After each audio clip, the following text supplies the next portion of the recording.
ये लोग जो कहते हैं इलेक्शन कमीशन कैसे तय करेगा, ये इनकी ड्यूटी है और ये हमारा निर्णय नहीं है, भारत की सर्वोच्च अदालत का निर्णय है और हम सब भारत की सर्वोच्च अदालत के निर्णय से बंधे हुए हैं।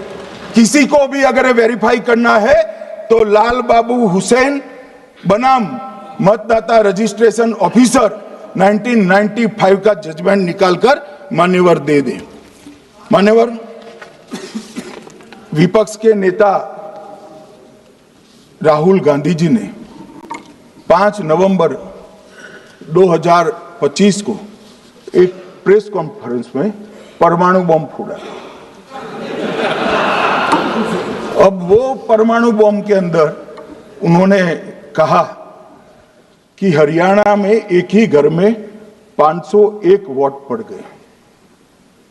चुनाव आयोग ने इतनी स्पष्टता करी कि हाउस नंबर 265 कोई छोटा मकान नहीं है और 1 एकड़ का पुश्तैनी प्लॉट में अनेक परिवार बस रहे हैं, मगर वहां हर परिवार के घर का नंबर नहीं दिया गया है, इसलिए सब जगह हाउस नंबर 501 दिया गया और एक परिवार की तो 3 पीढ़ियां साथ में रह सकती है।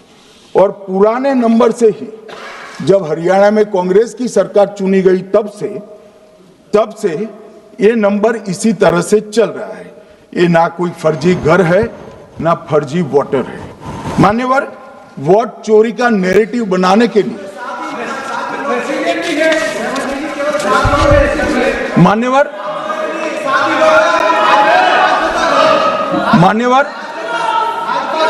बिहार में भी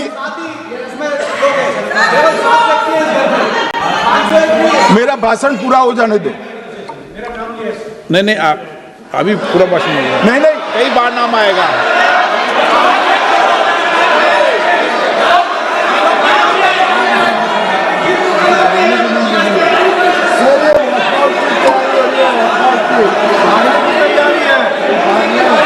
माननीय सदस्य, 2 मिनट बैठिए, मैं कुछ बोलना चाहता हूं। 2 मिनट बैठिए, मैं एक मिनट। मान्यवर सदस्य, 1 मिनट। मान्यवर, मेरा विपक्ष के नेता से एक निवेदन है कि 2 मिनट सुन ले मुझे, बाद में उनको बोलने का मौका दीजिए। मान्यवर, 2 मिनट। मान्यवर, मेरा आपसे विनम्र निवेदन है, मैं आधी रात तक बैठने के लिए तैयार हूं, मुझे कोई आपत्ति नहीं। मेरा भाषण समाप्त हो जाए, अरे सुनिए ना भाई, सुनो ना, 2 बड़े बोलते हैं तब बीच में नहीं बोलते। मान्यवर, मेरा भाषण समाप्त हो जाए। प्लीज नहीं। मान्यवर, मेरा भाषण समाप्त हो जाए बाद में, इसमें जितने भी मुद्दे विपक्ष के नेता खड़े करेंगे, मेरी मर्यादा में इसका जरूर जवाब दूंगा, मुझे कोई आपत्ति नहीं। मेरा विनंती इसलिए है मान्यवर,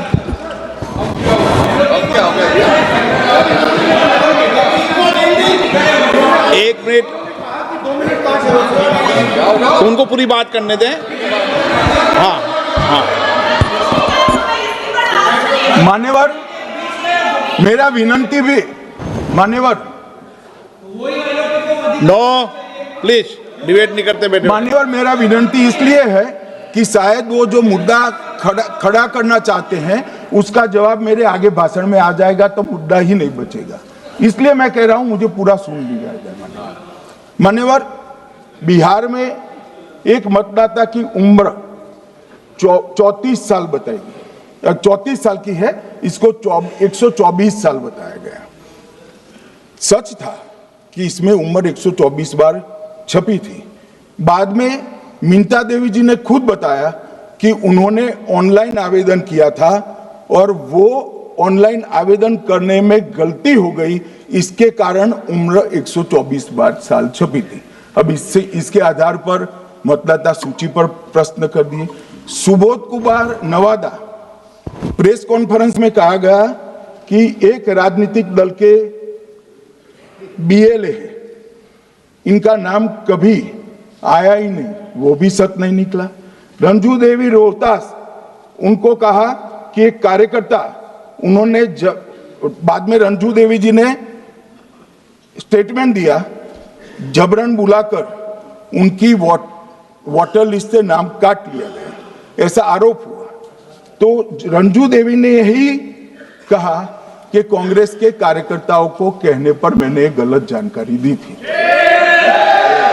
मान्यवर, ये जो प्रेस कॉन्फ्रेंस हुई और उसने जिस प्रकार का देश में माहौल बनाया, चलो ये तो मैंने आरोप जो लगाए थे और सत्य क्या है कहा, मगर मैं विपक्ष के नेता ने जो प्रेस कॉन्फ्रेंस में कहा कि मतदाता सूची ठीक नहीं है, इसको सुधार करना चाहिए, तो भाई गहन पुनर्निरीक्षण क्या है, एसआईआर क्या है, मतदाता सूची का सुधार करने की प्रक्रिया है, और वो कर रहे हैं तो भी विरोध कर रहे हैं, पुरानी मतदाता सूची कर रहे हैं तो भी विरोध कर रहे हैं। भाई मतदाता सूची पुरानी हो या नहीं, आपका हारना तय है, ये मतदाता सूची से नहीं होगा। मान्यवर, उन्होंने कहा, अपने लॉजिक के समर्थन में कहा कि भारतीय जनता पार्टी को कभी एंटी इनकम्बेंसी का सामना नहीं करना पड़ता। मान्यवर, एंटी इनकम्बेंसी इनके खिलाफ होती है जो जनहित के विरुद्ध काम करे। ये बात सही है कि भाजपा को एंटी इनकम्बेंसी का फायदा विरोध बहुत कम करना पड़ता है। हमारी सरकारें बार बार चुनकर आती है, चाहे राज्य में है या केंद्र में, परंतु ऐसा नहीं है कि हम 2014 के बाद एक भी चुनाव नहीं हारे। छत्तीसगढ़ में 18 में हारे, राजस्थान में 18 में हारे, मध्य प्रदेश में 18 में हारे, कर्नाटक में भी 14 के बाद हारे, तेलंगाना में हम जीत नहीं पाए, चेन्नई में हम जीत नहीं पाए, बंगाल में भी हम हारे। भाई तो तब तो ये मतदाता सूची बहुत अच्छी होती है, तब से नए कपड़े पहनकर आप शपथ ले लेते हो। उस वक्त मतदाता सूची का विरोध नहीं करते हो, और जब मुंह की पटखनी पड़ती है बिहार की तरह, तब मतदाता सूची का विरोध करते हो। माननीय दोहरे मापदंड नहीं चलेंगे लोकतंत्र में। जब आप जीतते हो तब चुनाव आयोग महान है, जब आप हारते हो तो चुनाव आयोग निकम्मा है, बीजेपी का कहने पर चलता है। जब आप जीतते हो मतदाता सूची अच्छी है, मतदाता सूची अच्छी है, और जब आप हारते हो तो मतदाता सूची खराब है। मान्यवर, मुझे कोई आपत्ति नहीं, इस प्रकार का भ्रांति फैलाए तो फैलाए, मेरा दायित्व है कि इस देश की जनता को एक ड्यूअल स्टैंडर्ड की जानकारी देना, जो मैं आज इस सदन में खड़े होकर दे रहा हूं। मान्यवर, आगे पर भी मैं इस विषय को कहूंगा, और ढेर सारे आरोपों के मेरे पास जवाब है, जो 3 प्रेस कॉन्फ्रेंस में, एक सादा प्रेस कॉन्फ्रेंस, एक एटम बम वाला प्रेस कॉन्फ्रेंस, एक परमाणु बम वाला, ये तीनों में क्या हुआ, इसके सारे जवाब मेरे पास है। मान्यवर, अब ये कहते हैं कि 2-2 जगह है, 2-2 जगह मतदाता है। मान्यवर, किन किन लोगों के 2-2 जगह मतदाता, मैं इसमें जिनके नाम 2 जगह रजिस्टर्ड है उसका दोष नहीं निकालता मैं, क्योंकि एक जगह से कोई व्यक्ति दूसरी जगह गई तो 2010 के बाद इसको डिलीट करने का अधिकार आरओ के पास से ले लिया गया। इसके कारण ये विसंगतियां खड़ी हुई है। किसके हैं? श्री प्रशांत किशोर जी के 2 जगह मतदाता है, पवन खेरा जी का भी है, तेजस्वी यादव का स्वयं का है, टी सिद्दीकी एनआईसी केरल के नेता का है, मान्यवर संजय सिंह आप पार्टी के नेता के हैं, एक किशोरी पेडनेकर यूबीटी शिवसेना के हैं, इनका भी है। मान्यवर, सामान्य गलतियां हैं, क्योंकि एक नियम आ गया, जिसका जब वोट काटने का जिसका अधिकार है उसको रोक लिया गया, तो आरओ वोट काट नहीं सकता था, इसलिए 2 जगह रह गए। अब वही एक गहन पुनर्निरीक्षण से सुधरना है, मगर आप गहन पुनर्निरीक्षण को वोट चोरी कह रहे हो। मान्यवर, वोट चोरी किसको कहते हैं वो मैं बताना चाहता हूं, और हमारे यहाँ कुछ परिवार ऐसे हैं जो पुश्तैनी वोट चोरी करते हैं। अच्छा, बोलिए आप। हाँ, बोले आप, बोले। हाँ, बोले आप, बोले। स्पीकर सर, मेरा कल एक सवाल था, जो हिंदुस्तान के इतिहास में पहली बार डिसीजन लिया गया कि इलेक्शन कमिश्नर्स को फुल फुल इम्यूनिटी दी जाएगी। ठीक है, ये है ना, इसका जवाब भी दें। इसका पीछ मैं खत्म नहीं किया सर। इसके पीछे जो थिंकिंग थी वो हमें सबसे पहले बताएं। ठीक है। दूसरी बात, नहीं, हरियाणा की जहां इन्होंने बात की, इन्होंने एक उदाहरण लिया, वहां पर अनेक उदाहरण हैं। वो भी आपने दिया था ना, 19 वो भी आपने दिया था, इसलिए दिया वो भी। 19 लाख वहां पे फेक लोग, वो उदाहरण आपने दिया था, इसलिए उसका जवाब दिया। और ये भी हमें बता दीजिए, actually let us have a debate on my press conference. Let us go. Let us have very good idea. Let us have a debate on my press conference. Amit Shah ji, I challenge you to have a debate on the 3 press conferences. Please. ठीक है, बैठ जाए। माननीय, please माननीय, आपने बात की थी, प्लीज।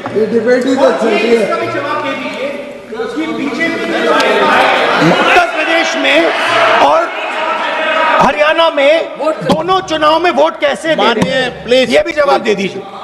माननीय गृह मंत्री जी। मान्यवर, पहली बात मैं स्पष्ट करना चाहता हूं, मैं 30 साल से विधानसभा और संसद में जनप्रतिनिधि के रूप में चुनकर आता हूं। मुझे लंबा अनुभव है संसदीय प्रणाली का। विपक्ष के नेता महोदय कहते हैं कि पहले मेरी बात का आप जवाब दीजिए, मैं सुनना चाहता हूं। आपकी मुंसफी से संसद नहीं चलेगी। मेरे आप बोलने का क्रम मैं तय करूंगा, इस तरह से नहीं चलेगी संसद। मान्यवर, उनको धैर्य रखना चाहिए, मेरा जवाब सुनने का। इनकी एक बात का जवाब मैं दूंगा, मगर मेरे भाषण का क्रम वो तय नहीं कर सकते, मैं करूंगा, क्योंकि मैं बोल रहा हूं।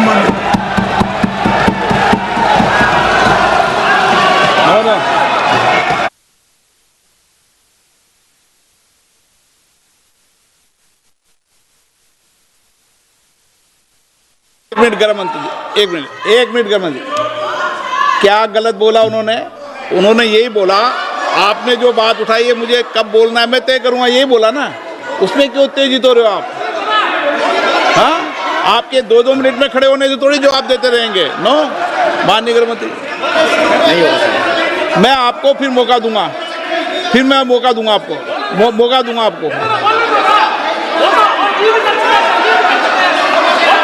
हाँ बोलिए,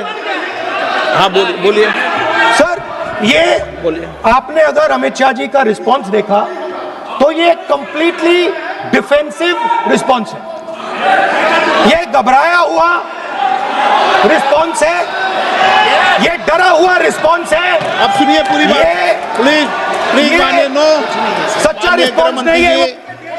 माननीय गृह मंत्री जी,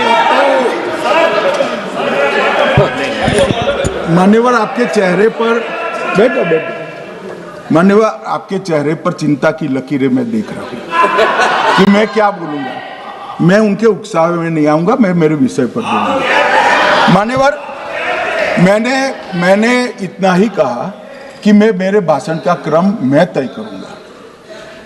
मेरे भाषण का पहले क्या बोलना, बाद में क्या बोलना, मैं तय करूंगा। और मैं मानता हूं कि हर एक वक्ता का ये अधिकार है, उनका भी है, मेरा भी है। कल वो बोल रहे तो हम ऐसा थोड़ी ना बोले आप झूठ क्यों बोल रहे हो, हम नहीं बोल सकते साहब। वो माननीय विपक्ष के नेता है, वो बोल सकते अपना भाषण। मान्यवर, और मैंने तो ये भी कहा, मेरा पूरा भाषण छूट कर कुछ बच जाता है तो आप पूछिएगा, मैं जवाब दूंगा।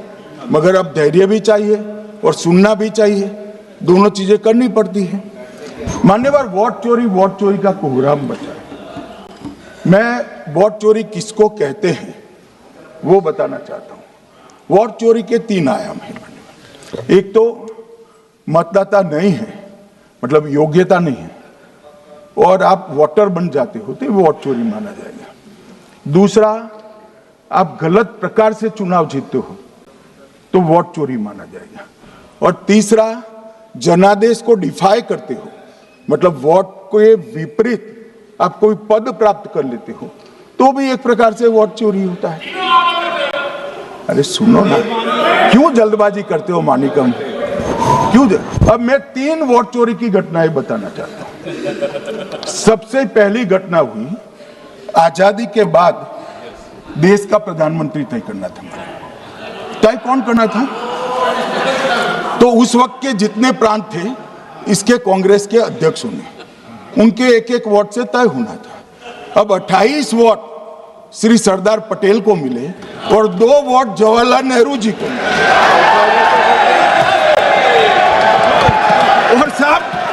और साहब प्रधानमंत्री जवाहरलाल जी बने। मान्यवर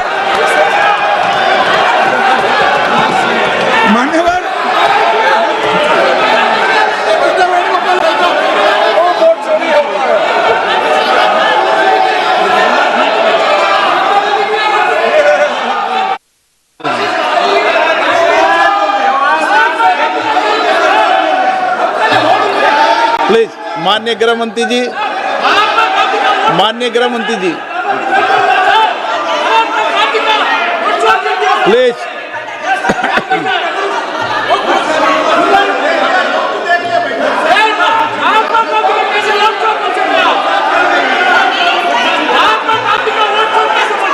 बैठो बैठो, बैठिए माने, प्लीज प्लीज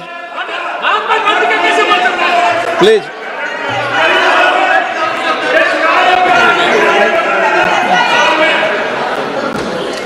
मान्यवर दूसरी, प्लीज बैठिए बैठिए माननीय सदस्य, प्लीज हर बार नहीं उठते, बैठिए।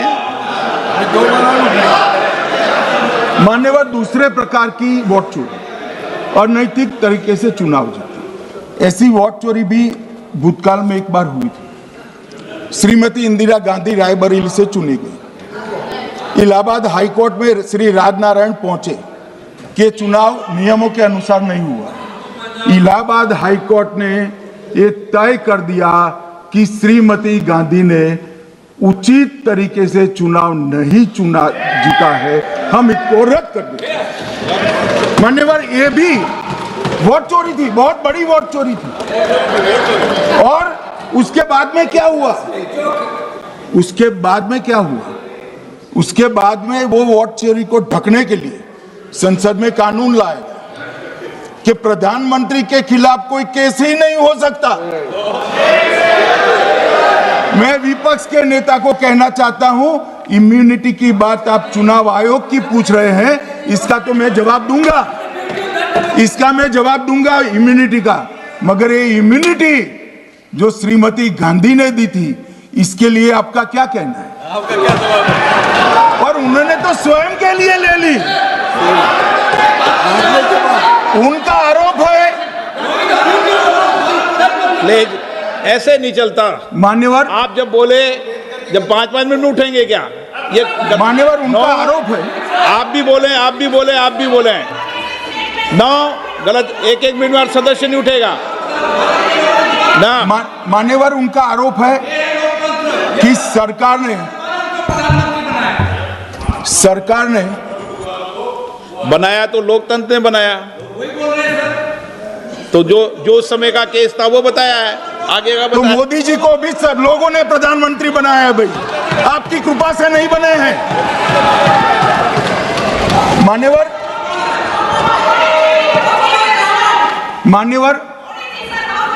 नो प्लीज, माननीय तरीका ठीक नहीं है आपका, 2-2 मिनट में उठना।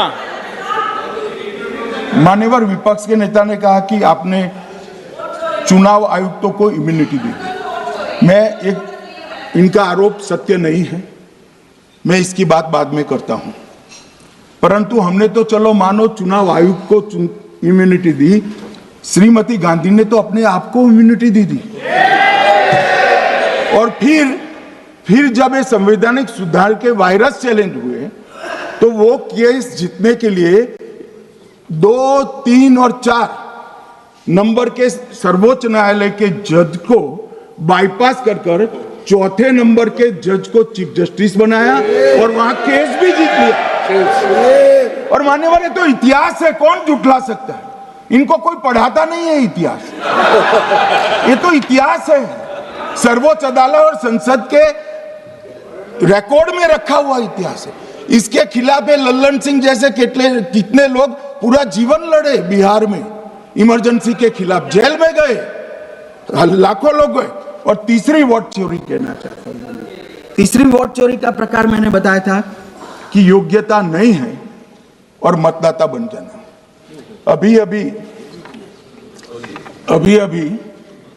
एक वाद पहुंचा है, वाद मतलब डिस्प्यूट पहुंचा है दिल्ली की सिविल अदालत में। उसमें डिस्प्यूट ये है कि सोनिया गांधी जी इस देश की नागरिक बनने से पहले मतदाता बने।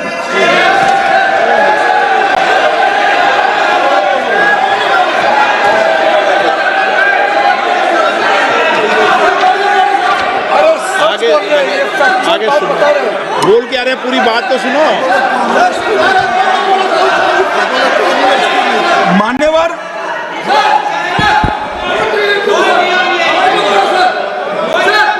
मान्यवर मैंने इतना ही कहा है कि अदालत में केस चल रहा है जो फैक्चुअल है। अब जवाब तो उनको अदालत में देना है, सोनिया जी ने यहां क्यों दे रहे हैं? अदालत में जवाब देना है।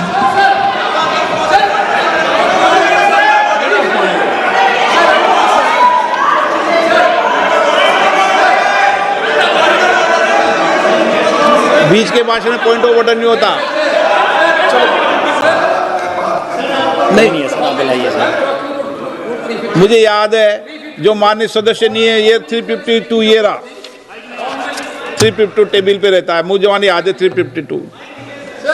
Home Minister is speaking about an issue which is pending in the court. Actually, what happened, sir? Rosaveni Court, some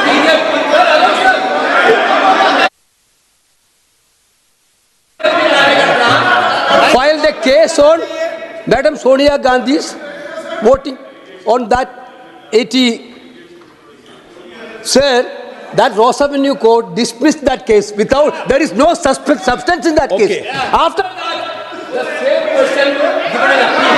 Sir, Gandhi not even voted in that election. I am challenging Home Minister. Okay. Sonia Gandhi not even voted that election. Can you prove it? Can you prove it? Sir, misleading statement a Home Minister doing.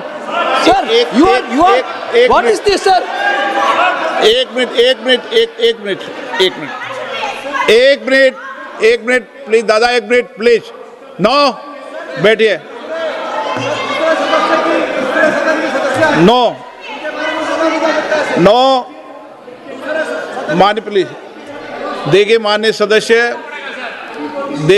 सदस्य, 2 दिन से मैं चर्चा को सुन रहा हूं और 2 दिन से चर्चा को सुन रहा हूं और 352 आपने भी पढ़ा है, मैंने भी पढ़ा है, ठीक है ना। कई बार इधर से भी उधर से भी इस विषय को कई बार बोला गया है। जब डिबेट चलती है उसके संदर्भ में कई विषयों को बोला जाता है, ठीक है ना। और इसीलिए सुनिए बात, माननीय गृह मंत्री जी ने, आपने आधी बात सुनकर हर 2-2 मिनट में उठने लगोगे, ऐसे चर्चा नहीं होती। आप उनकी पूरी बात को सुनिए, क्या संदर्भ था, उन्होंने कोई फैसला नहीं दिया है, उन्होंने एक जानकारी जो आई है वो जानकारी सदन के पटल पे रखी है। अब मुझे सुनिए तो, अब आपने एक मुद्दा खड़ा किया, मुझे जवाब तो देने दीजिए। मान्यवर, मैंने कुछ ऐसा नहीं कहा, मैंने सिर्फ इतना कहा है कि एक वाद दायर हुआ है दिल्ली की अदालत में। मैंने कोई कंक्लूजन नहीं कहा, मैंने कहा कंक्लूजन कहा, मैंने कोई कंक्लूजन नहीं कहा। कंक्लूजन तो जब उनका नोटिस का जवाब वो दे देगी तब अदालत देगी, तब फिर से बताऊंगा मैं। मगर अभी तो मैंने सिर्फ इतना कहा है कि वहां एक केस रजिस्टर्ड हुआ है जिसमें श्रीमती गांधी को नोटिस इश्यू किया है। इसमें इतने लाल पीले होने की जरूरत क्या है? मान्यवर, हम सबका साझा दायित्व है, हम भी विपक्ष में बैठे हैं, हम चुनाव जितने जीते हैं इससे ज्यादा हारे हैं। हम लोगों का तो एक प्रकार से पौना जिंदगी ही विपक्ष में ही चला गया, चाहे राज्य हो या केंद्र हो।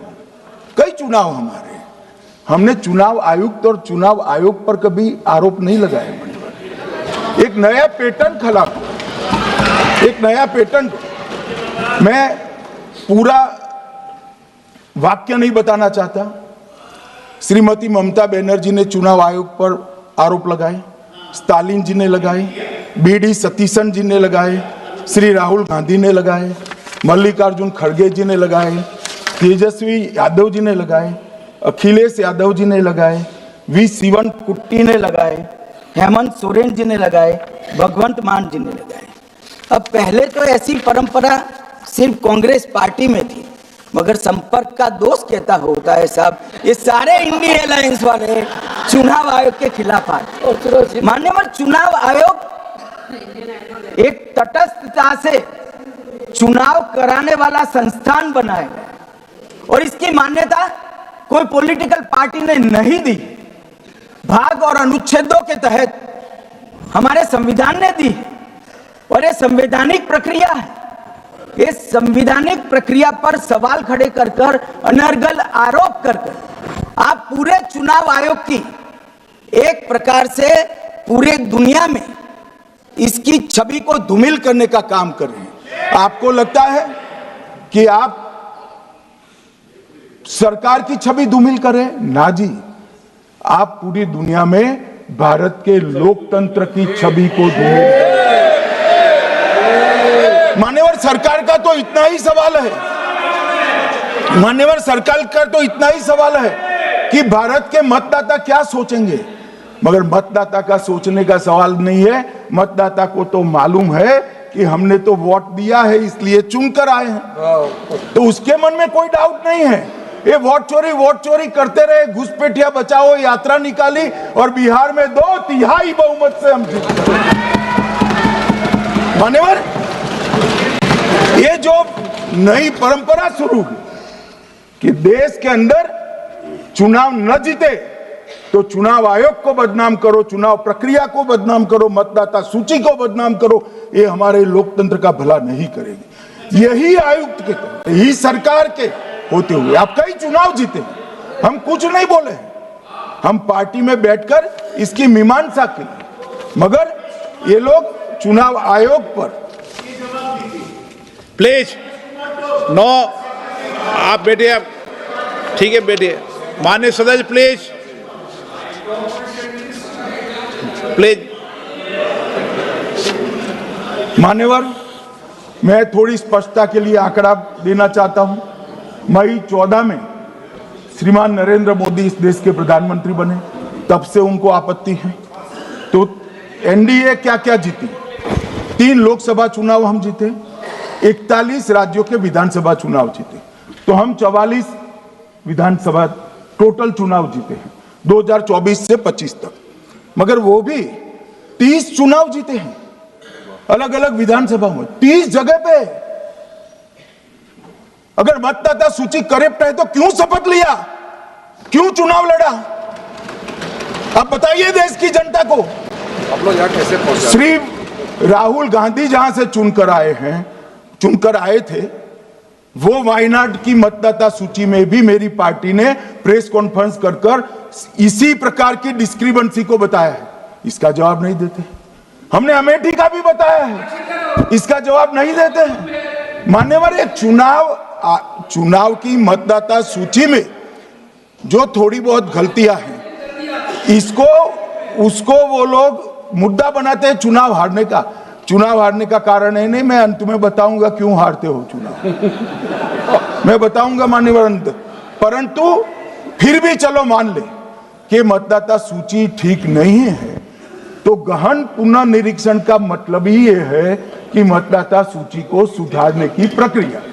अब इसमें आपके बीएलए सहयोग नहीं करते हैं, आप उसका बहिष्कार का ऐलान करते हो, आपकी राज्य सरकारें जहां है वो मदद कम करती हैं, तो कैसे मतदाता सूची का शुद्धिकरण होगा? जो आपकी डिमांड है वो ही चुनाव आयोग कर रहा है। आपकी डिमांड है कि मतदाता सूची ठीक हो, वो चुनाव आयोग कर रहा है। मगर हुआ क्या है मान्यवर मालूम है?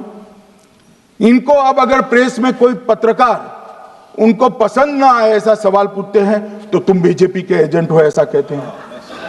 मान्यवर सवाल जो भी हो उसको लेना चाहिए, मान्यवर, पत्रकार कभी बीजेपी का एजेंट नहीं होता है, मगर आप अगर ऐसा मानते हो कि लोकतंत्र में आपको पसंद आए ऐसे ही सवाल पत्रकार पूछे तो ये नहीं हो सकता। इमरजेंसी नहीं है भाई, इमरजेंसी नहीं है। मान्यवर, एक प्रेस में कोई सवाल पूछता है तो कहते हैं बीजेपी के एजेंट हो, केस हारते हैं तो जज पर आरोप कर देते हैं, चुनाव हारते हैं तो ईवीएम पर आरोप करते हैं, ईवीएम की दलील अब गले नहीं उतरती तो वोट चोरी का मुद्दा लेकर आए, वोट चोरी का मुद्दा लेकर पूरा बिहार में यात्रा निकाली, फिर भी हार गए।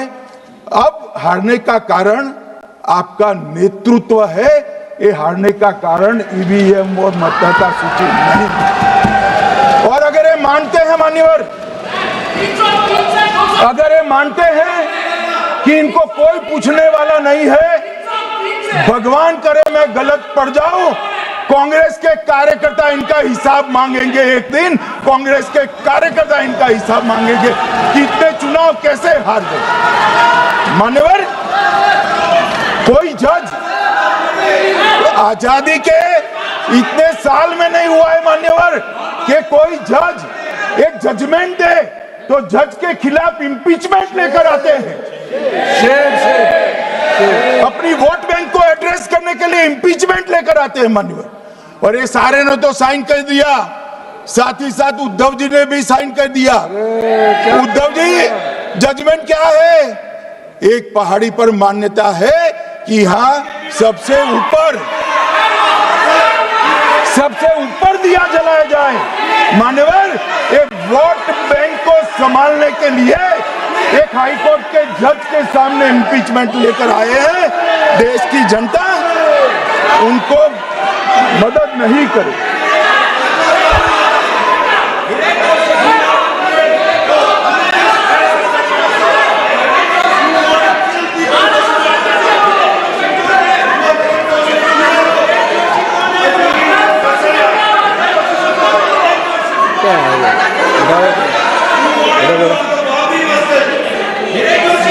प्लीज नो, माननीय गृह मंत्री जी।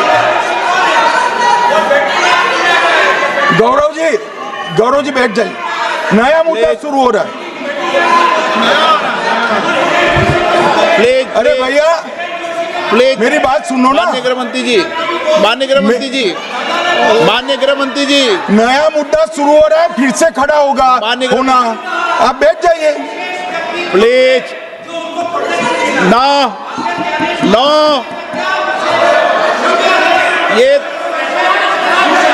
ये तरीका no no. Manikam ji please बैठिए। नो, ये तरीका ठीक नहीं है।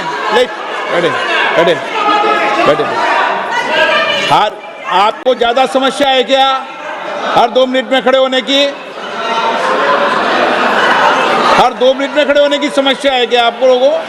बैठिए, ऐसे नहीं चलेगा। मान्यवर, 2014 के बाद अरे दादा ये भी बैठ गए, अब बैठ जाओ। मान्यवर, 2014 के बाद हारने की परंपरा शुरू हुई। हारने की परंपरा शुरू होने के बाद हाँ जीते ही है, मगर हारने की भी परंपरा हुई है। मान्यवर, हारने की परंपरा शुरू करने के बाद इन्होंने सबसे पहले ईवीएम को निशाना बनाया। आज मैं आपके माध्यम से सदन को और सदन के माध्यम से देश की जनता को बताना चाहता हूं, ईवीएम कौन लेकर आया इस देश में? मान्यवर, कौन लेकर आया? 15 मार्च 1989 को जब राजीव गांधी इस देश के प्रधानमंत्री थे, तब ईवीएम लाने का कानूनी बदलाव किया गया था। सुन लो, अब राजीव गांधी के ईवीएम के कानून का भी विरोध कर रहे हैं। मान्यवर, इसके बाद में अरे सुनो ना क्या प्रक्रिया हुई। इसके बाद में ईवीएम के खिलाफ किसी ने याचिका करी। इस देश की सर्वोच्च न्यायालय के 5 जजों ने बैठकर ईवीएम के कानूनी बदलाव को 2002 में उचित ठहराया। मानो राजीव गांधी को भी नहीं मानते, सर्वोच्च अदालत को भी नहीं मानते हैं। फिर 98 में मध्य प्रदेश, राजस्थान और दिल्ली इसमें सिर्फ 16 विधानसभाओं में इसका ट्रायल लिया गया।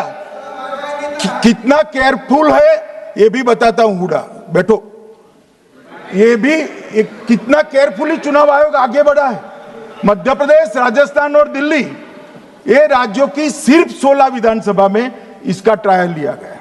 हर प्रकार से चेक कर ईवीएम का उपयोग सबसे पहली बार पूरे देश में 2004 में हुआ। 2004 का महत्व है माननीय, सबसे पहले 2004 में हुआ। पूरे लोकसभा चुनाव हमारे समय में ईवीएम का उपयोग हुआ। लाए राजीव गांधी, वहां से लेकर 2004 तक। और 2004 के चुनाव में कौन जीता भाई? वो जीत गए। उस वक्त ईवीएम की चर्चा बंद।